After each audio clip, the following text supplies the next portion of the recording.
اور روایت بیان کی جاتی ہے کیا کہ فرمایا نبی صلی اللہ علیہ وسلم نے کہ رجب جو ہے یہ اللہ کا مہینہ ہے. کیا روایت بیان کی جاتی ہے؟ رجب کس کا مہینہ ہے؟ اللہ کا. اور شعبان میرا. اللہ کے رسول کہتے ہیں میرا. بھئی آپ نے سنی ہے، یہ کیوں نہیں تعاون کرتے میرے ساتھ؟ اب بیان تو کریں نا کہ رجب اللہ کا مہینہ، شعبان میرا مہینہ اور رمضان میری امت کا مہینہ. یہ روایت بھی بیان کی جاتی ہے تاکہ لوگ جو ہیں وہ رجب میں بھی بدعات کریں اور شعبان میں بھی بدعات کریں. میرے بھائی یہ روایت بھی من گھڑت ہے، اسی لیے امام ابن الجوزی نے اس کو اپنی اس کتاب میں جگہ دی ہے جس کا نام ہے الموضوعات. کیا مطلب؟ من گھڑت روایتیں. کتاب کا نام کیا ہے؟ من گھڑت روایتیں. انہوں نے جمع کر دی ہیں تاکہ لوگ ان کے فتنہ سے بچ سکیں. تو میرے بھائی یہ من گھڑت روایت ہے.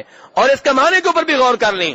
یہ کیسے ہو سکتا ہے کہ جو مہینہ اللہ کا ہو وہ اللہ کے رسول کا نہ ہو؟ اللہ کے رسول تو اللہ کے تابع ہیں. جس مہینے کے بارے میں اللہ نے کہہ دیا میرا مہینہ ہے، وہی مہینہ اللہ کے رسول کا ہوگا.